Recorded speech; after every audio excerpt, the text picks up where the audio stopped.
As the Japanese invasion against American and Filipino allied forces in the Philippines has come to an end, on January 30, 1945, when a specialized force of 121 U.S. Army Rangers and Scouts, supported by hundreds of Filipino guerrilla, executed a prison raid 30 miles into Japanese territory that's seen as a suicide mission. They successfully liberated 500 Allied prisoners of war held at the Cabanatuan camp in the Philippines. This is the book of Hampton Sides, Ghost Soldier, an epic account of what is widely considered World War II's greatest rescue mission in American history. Welcome back to my channel, and today we're going over the book Ghost Soldier by Hampton Sides. Hampton Sides crafts this story in narrative writing, switching between two storylines that eventually collide in the final chapters.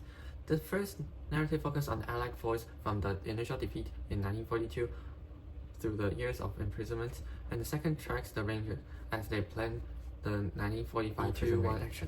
The plot begins with the defeat of Battle of Bataan in April of 1942, where American and Filipino forces were forced to surrender after torture by diseases and lack of support from American. This led to the famous Bataan Death March, and 65-mile ordeal marked by its absolute high death rates. Prisoners were murdered for falling behind, denying water, or accepting supplies from locals. Those who survived the march were held at the Camp Odenau before being moved to the Cabanatuan camp, the largest American POW facility on Virginia soil. These men survived in the camp for nearly 3 years. The 1945 rescue mission continues in the later chapters. The mission is led by Lieutenant Colonel Henry Musi and his architect of assault, Captain Robert Prince.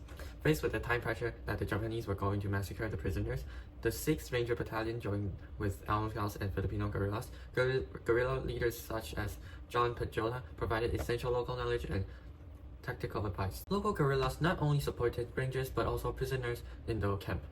An underground network developed for smuggling goods and transferring Japanese military information. The most well-known Philippine resistance was called the High Pocket. A woman named Claire Phillip ran the club Tsukapi, an exclusive cabaret for Japanese officers. Known by her code name High Pocket, she extracted military secrets from unsuspecting patrons and used club earnings to buy medicine and food into the Cabanatuan camp. The two stories collide in a 30-minute assault while American P-61 Black Widow distract the guards from above. The Rangers breached the camp and neutralized the Japanese defense and liberated 513 prisoners. The book concludes with a 30-mile retreat to American lines, where forgotten prisoners were transported over back towards their liberty. So, Ghost Soldier is fundamentally a study of human survival in extreme conditions. Hampton Sides' purpose is to provide historical documentation to preserve the memory of these glorious soldiers that not many people had heard about. He aims to go beyond a simple historical story, but to emphasize the tough spirit of POW and the bravery of Rangers. His research draws on personal interviews with survivors and rescuers, which he cross-references with official army records and prisoner memories, from the story, we can see that Sides has mostly used English documents, transcripts, and letters that focuses on the Rangers and POW's experience through the story. There was also a reunion as held at the Rangers Hall of Fame and commemorates the raid of Cabanatuan for the first time since 1945. The liberators and liberated gather in one place. POWs such as A.B. Abraham, McCollum, Els, and Burbank, Robert Body, John Cook, Herbert Ott, Ralph Rodriguez, and Tommy Thomas joined this reunion. Tommy Thomas has recalled an experience in a train ride to Camp Odenau, which is the part I can't even forget after reading. Sides makes Thomas' interview transcript into his writing to make it close as like a memory of POW. I thought we were going to be roasted alive, Thomas said. He felt like he was suffocating. The ceiling was too low for a man of 6'4". He was stooped in the corner, listening to the moans and sibilants, the scraping and buckling sounds of the old train car, the sounds of people vomiting. Men collapsed but had nowhere to fall. The living, the semi-conscious, and the soon-to-be-dead all stood together in a press of diseased flesh. Sides also uses a notebook, journal, and poems preserved in the camp written by Lieutenant Harry Lee, who died in the transportation ship. Hsieh, he uses his poem to give detailed look into the strong psychological strength of these prisoners. Lieutenant Harry Lee wrote, "And still we have faith in our might, in each bright weapon in the far-flung fight, and in the blood of weary men who take the coral breach back again."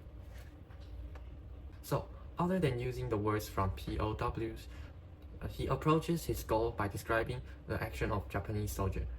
Japanese soldier mostly represent brutality and cruelty throughout the story. For example, they additionally added in some really scary description of Japanese slaughtering people to emphasize the danger during the death march. However, this concentration on American documents lets some part of the illustration on Japanese culture lacks supporting evidence. For example, they said that the Japanese war planners didn't change the plan because of Confucian influence, besides haven't provided any supporting evidence. On the other hand, the Filipino culture in the story seems to be too simplified. Sides repeatedly emphasize the Filipinos is a country that only knows about rise, love, and death. To recall, the strength of this book is that Sides used transcript of survivor and interviews have brought the story to life, and document made the story more detailed to understand the feelings of the prisoners. And these primary sources are with high credibility.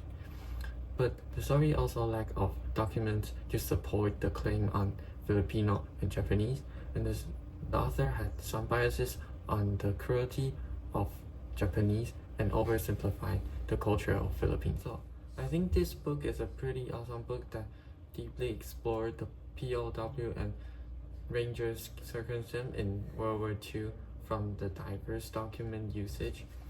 The writing technique of Sides made the history book full of excitement and didn't make it feel too bored when reading it. I think it's a great book to start learning history. However, the author had some lack of explanation and evidence on demonstrating the culture of Japanese and Filipinos. Then, I think that's all for today. If you like this video, please smash the like button and click the subscribe button below to follow for more information. Thank you. See you next time.